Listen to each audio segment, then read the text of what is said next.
नमः संस्कृताय दोस्तों। आज आपका संस्कृत साहित्य में फिर से बहुत बहुत स्वागत है। तो आइए, आज हम स्वर संधि करा रहे थे, इससे पहले मैंने करा चुकी हूँ दीर्घ, गुण संधि, वृद्धि संधि। तो आज हम यण संधि और अयादि संधि के बारे में पढ़ेंगे। तो आइए शुरू करते हैं दोस्तों। तो शुरू करते हैं बिना किसी देरी के यण संधि। ठीक है, तो यण संधि का सूत्र क्या है दोस्तों? इको यणची। ठीक है, क्या है? इको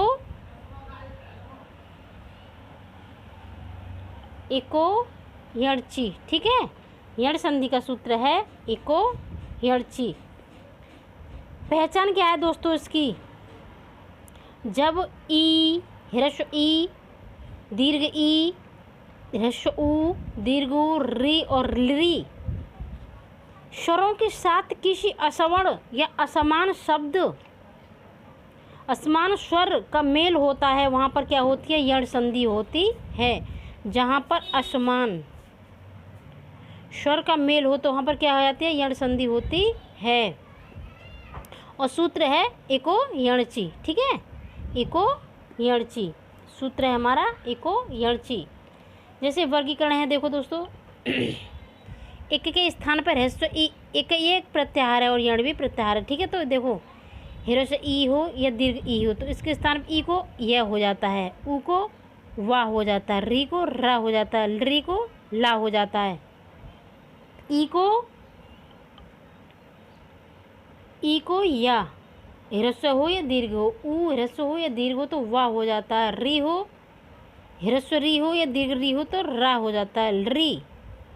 और री कभी दीर्घ नहीं होती है। ठीक है, तो ये ला हो जाता है। जैसे एक वृत्ति है इसकी, एक स्थाने यणच, एक स्थाने यण स्याद अच संहितायाम विषये। ठीक है, तो देखो इसका सूत्र है इसका एक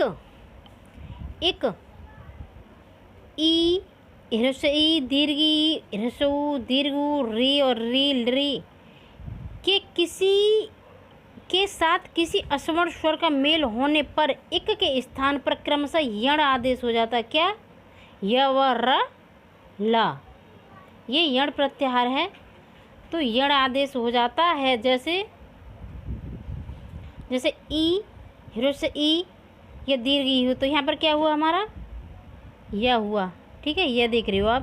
और यहाँ पर ऊ के स्थान पर वा, री के स्थान पर र और री के स्थान पर ला आदेश हो गया यहाँ पर हमारा। ठीक है, तो क्या हुआ? जहाँ असवर्ण स्वर से तात्पर्य है कि ई, ह्रस्व ई, दीर्घ ई के साथ ई का मेल नहीं होना चाहिए दोस्तों। यहाँ पर जैसे ह्रस्व ई है हमारी ये, तो इनका मेल नहीं होना चाहिए, तब तो हमारी दीर्घ संधि हो जाएगी। अन्यथा कोई और स्वर आना चाहिए यहाँ पर। क्या? असवर्ण स्वर, मतलब ये ना हो कोई और स्वर हो, जैसे उ, जैसे या, वा, रल होना चाहिए। तब जैसे री के स्थान पर री नहीं होना चाहिए, री के स्थान पर री नहीं होना चाहिए। ठीक है, असमान स्वर होना चाहिए। जैसे कि अभी एग्जाम्पल बताती हूँ मैं भी। जैसे ये मान लीजिए प्रत्येक, प्रतिधन, प्रत्येक, ये प्रत्येक है, प्रत्येक की संधि करिए आप।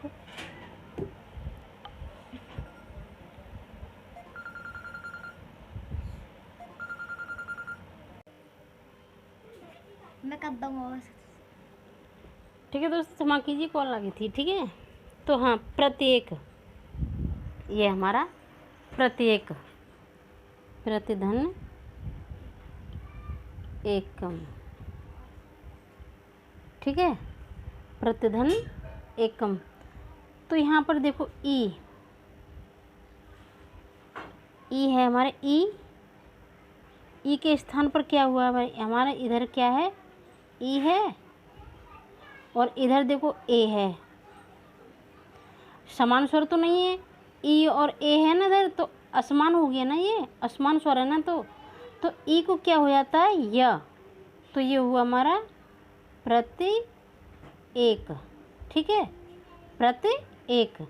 ठीक है, असमान स्वर आया ना हमारे, इधर ई है इधर ए है, अगर इधर हमारी ई होती तो सवर्ण हो जाती, फिर यहाँ पर हमारी दीर्घ संधि होती, लेकिन यण संधि कभी नहीं होती। ठीक है, आगे देखती हूँ और उदाहरण देखो। जैसे ये है स्वागतम, कौन सा है, स्वागतम। तो स्वागतम को संधि विच्छेद कीजिए दोस्तों, सु धन आगतम। ठीक है, सुधन आगतम। देखो ऊ क्या है यहाँ पर, ऊ को क्या हुआ था और यहाँ क्या है, आ। असमान स्वर है ना, इधर देखो, इधर दीर्घ आ है और इधर ऊ है, ऊ। तो ये मिलकर क्या हो जाता, ऊ को क्या हो जाता है, वाह हो जाता है ना, ऊ को वाह, ऊ को वाह हुआ ना यहाँ पे, तो क्या हुआ, स्वागतम। ठीक है ना, ऊ को वाह आदेश हो गया ना हमारे यहाँ से। ठीक है, इधर से आ निकल लिया हमने, इधर से ऊ आ गया, ऊ को वाह हो गया, यहाँ बचा गतम, यहाँ बचा सु, तो यहाँ ये सा बचा ना यहाँ, तो यहाँ स्वागतम हो गया। ठीक है, हमारा स्वागतम। ठीक है, एक और देखते हैं धात्रांश। जैसे ये है धात्रांश, धात्रांश। तो धात्रांश को देखिए, धात्रांश की संधि विच्छेद कीजिए, ये धात्रांश है ना, इसकी संधि विच्छेद कीजिए, धात्र। ठीक है, प्लस अंशः, धात्र प्लस अंशः। देखो मैंने क्या बताया था कि री को क्या हो जाता है, र, तो यहाँ पे क्या है, री है ना, अंश, तो ये हो गया धात्र, र हो गया ना, री को रा हो जाता है ना, मैंने बताया था ना। तो यहाँ से री आया, री लेकर के री, और यहाँ से आ, तो दोनों मिलकर असवर्ण है ना, देखो, तो यहाँ क्या होगा, रा, तो ये हो गया धात्रांश। ठीक है, क्या हो गया ये, धात्रांशः। ठीक है, अब देखो लिरिका है, लिरिका, लाकृति। लाकृति क्या कीजिए, लाकृति का संधि विच्छेद कीजिए, तो ये लृ, आ लृधन आकृति। ठीक है, ये क्या है, लृ, लृ को क्या हो जाता है, ला हो जाता ना, ला, तो री में से क्या निकला हमारा, और आ, तो दोनों मिलकर लिरी और आ मिलकर क्या हो जाता है, ला। तो यहाँ पर क्या हो जाएगा हमारा, क्योंकि दीर्घ आ था, तो यहाँ हो जाएगा हमारा ला कृति। क्या हुआ, ला कृति, तो ये हो गया ला कृति। ठीक है, ल कृति को री को री हो, ली हो जाता ना, ले, ल, बताया था ना मैं कि ली को, देखो मैंने बताया था कि ई के स्थान पर या, ऊ के स्थान पर वा, री के स्थान पर रा, और री के स्थान पर ला आदेश हो गया। तो देखो री के स्थान पर ला आदेश हो गया ना, लाकृति। ठीक है, तो आप इसी तरह से और एग्जाम्पल अपनी बुक में देख के कर सकते हैं। तो ठीक है, अब इसके आगे देखते हैं हम अयादि संधि। ठीक है, अब हम अयादि संधि देखते हैं, अयादि संधि कैसे क्या है। तो ठीक है, आइए देखो, ये रही अयादि संधि। अयादि संधि, अयादि संधि का दोस्तों सूत्र क्या है, एचो अय अवा आव। ठीक है, अय अब आव। ठीक है, एचो अय अब आव। ठीक है, तो ये हमारा अयादि संधि का सूत्र है। तो देखो, जब इसकी पहचान क्या है, जब ए ओ आई औ स्वरों के साथ भी स्वर समान या असमान का मेल होता है, वहाँ पर अयादि संधि होती है। समान हो या असमान हो तो वहाँ पर क्या होती है, अयादि संधि होती है। जैसे ए को हमारा अय हो जाता है, ए को अय, ओ को क्या हो जाता है, अब, आई को आव, आय, औ को आव आदेश हो जाता है। यहाँ पर क्या हो जाता है, औ को आव। ठीक है, तो क्रमशः देखिए इसको, वृत्ति एच क्रमादय अय आव आय आव एते एते शु अच्छे। ठीक है, तो अर्थात एच, ये एच हमारा क्या है कि प्रत्याहार है एच।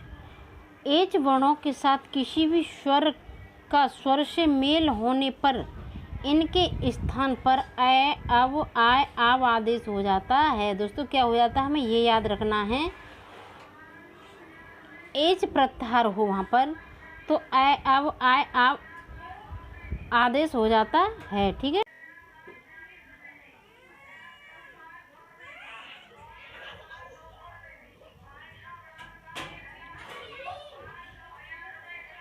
अर्थात एच ए ओ आई औ वर्णों के साथ किसी भी स्वर का मेल होने पर इनके स्थान पर क्रमशः अ आव आय आव आदेश हो जाता है।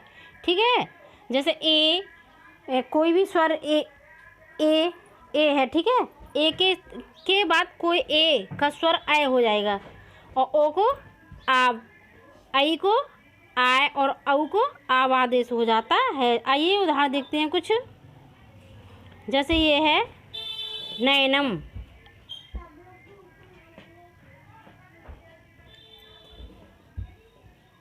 नयनम, तो ये है हमारा नैनम। ठीक है, तो नैनम का संधि विच्छेद करिए दोस्तों, तो ये होगा ने धन अनम। ठीक है, तो ने को क्या हुआ, ने में से क्या है हमारा ए, क्या है इसमें ए, और यहाँ क्या है आ, तो क्या आदेश हो, ने को क्या होगा, तो ए को क्या आदेश होता है हमारा, ए को आय हो जाता है ना, ए को आय, तो यहाँ क्या होगा, जब आय आदेश हुआ ए को तो ए को आय हो जाता ना, तो क्या हुआ हमारा नए, जब आय आदेश होगा तो क्या होगा नए नम। ठीक है, नए नम। ठीक है, और देखो दूसरा है गायनम। ठीक है, गायनम, तो देखो ये हमारा गायनम, तो देखो यहाँ पर क्या है, देखो गए गए धन अनम।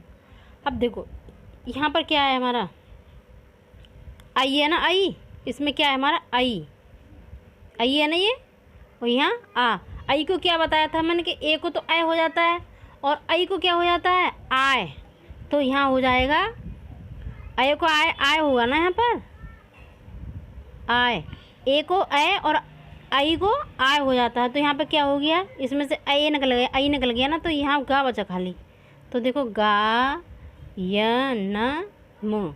ठीक है, गाय या नम। ठीक है, अच्छा ऐसे नायक का हो जाएगा, जैसे नायक का क्या होगा, ऐसे ही ऐसे नायक का हो जाएगा ने नए धन अकह। देखो यहाँ क्या है अय, और अय को क्या हो जाता है, आई को आय हो जाएगा ना,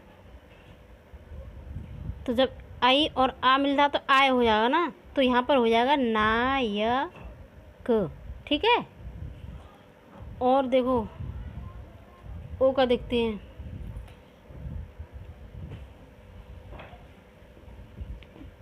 जैसे पावक, पवनम या पावक कोई भी हो। ठीक है, तो पावक का बता देखते हैं अभी,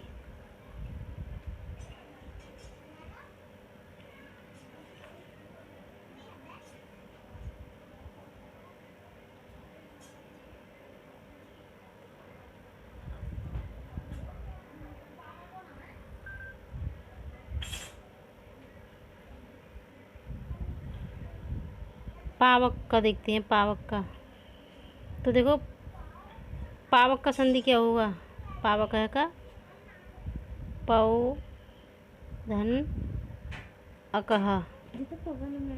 ठीक है, मैं पावक का बता रही हूँ, पवनम का भी बता दूँगी। ठीक है, तो पौ यहाँ पर क्या है हमारा, पौ में क्या है हमारा, औ। औ है ना, ये औ, और यहाँ पर आ है ये हमारा। तो जब औ और आ मिलेगा तो क्या होगा, क्या होगा फिर, तो ये होगा ना आब, आब हो जाएगा ना। तो जो औ और आ मिलेगा तो क्या होगा, आ हो गया ना, यहाँ आ, दोनों के मिलने पर तो ये हो गया पा व क ह। ठीक है, पावक हो जाता है। ठीक है, ऐसी पवनम हो जाएगा। ठीक है, पोधन अवनम, तो क्या हो जाएगा, तो पव नम। ठीक है, पव नम, यहाँ पर ओ होगा इसमें। तो ठीक है दोस्तों, आज के लिए इतना ही। नमः संस्कृताय।